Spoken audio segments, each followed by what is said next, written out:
Hello everyone, it's me, and do you know what? I think it would be so hot if Johnny Castles died and then his ghost came and made sexy pottery with me. But we're not going to be talking about those movies today because today I am going to be talking about this horror psychological movie that I watched last night called The Lodge. But this is totally not like a film review because let's face it, I get way too sidetracked, but spoiler alert nonetheless. Should we do this? Yeah. Hot as hell.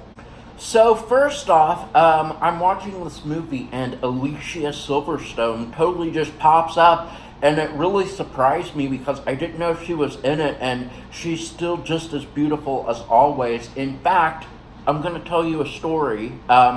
Years and years ago, I was watching Alicia Silverstone on the Rosie O'Donnell show, and she was talking about how she's a vegan and all of this stuff, and I'm actually sitting there eating a lot of hot dogs at the time as I'm watching her talk about all this, and something in my mind, I'm just like, you know what?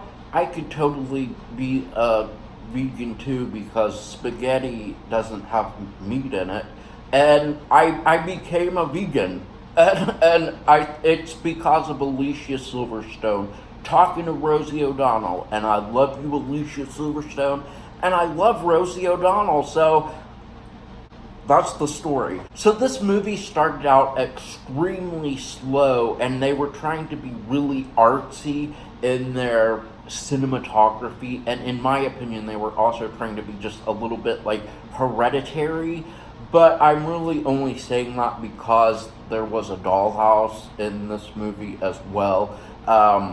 So maybe I'm just biased because if there's a dollhouse in a movie, I'm making that connection. I'm like serious though, you could have totally skipped the first 20 minutes of this movie and not really missed anything at all. So Alicia Silverstone, the mom, and the dad are separated, and the dad is seeing this new woman, and he asks Alicia Silverstone if they can finalize the divorce, and this like totally sets her off, but in not like this outwardly emotional way. Instead, all we see is her like at her home alone sitting at the table, and then all of a sudden she pulls out a gun and shoots herself in the head. And I just want to say, like, some of us have experienced people that we love in our lives committing suicide by shooting themselves in the head, and I just think that maybe they shouldn't put that in movies because it's not necessarily like, you know, it's not the smartest of writing plot things. Like, let's come up with something else because some of us have a really bad aversion, and when we see something like that totally just out of the blue, like not expecting it, it does its point. Like what they were trying to do, it totally does what they were trying to do, but it leaves some of us really shaken and really emotional. So I wish that maybe they could do like a disclaimer, like, hey, this movie has this in it, or just do something else, you know, because we've seen that in movies and television shows, and it's just tired. So maybe they couldn't afford Alicia Silverstone for the entire movie. The kids do what a lot of children would do. They blame the new woman for driving their mother to commit suicide. And I just want to say that this new woman, she was a member of this religious cult as a child or young teen, and now she has extreme mental issues. That is, you know.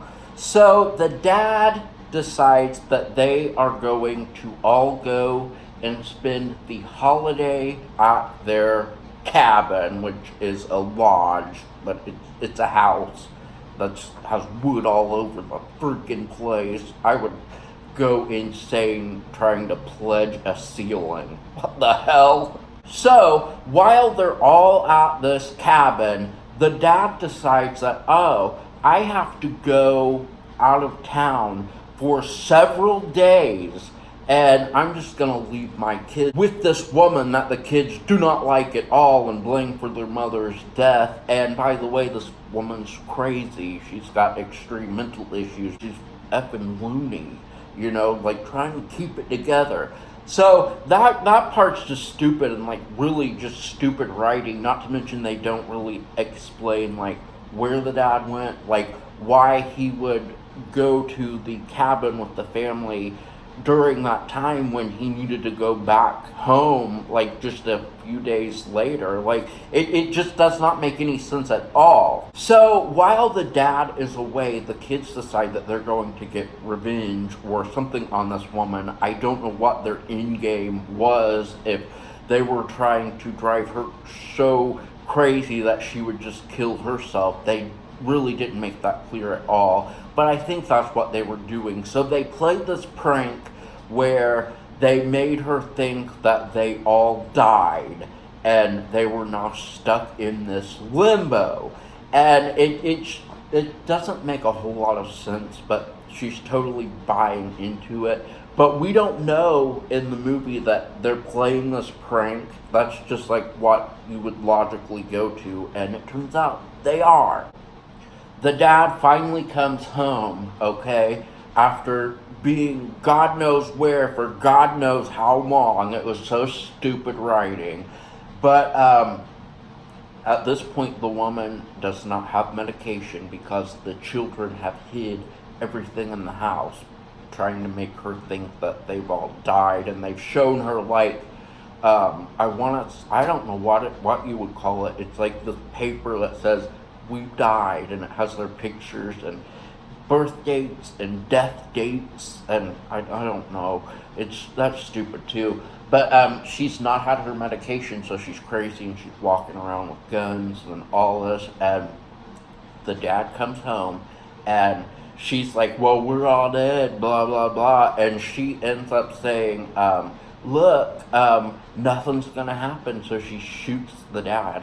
He dies. Okay, at least I think they weren't clear on that either. It looked like she shot him here, but it could have been here. So after that, like they're all at the table and she's singing, and then she like puts tape on her mouth that says sin or something like that, just like she did happen in the cult.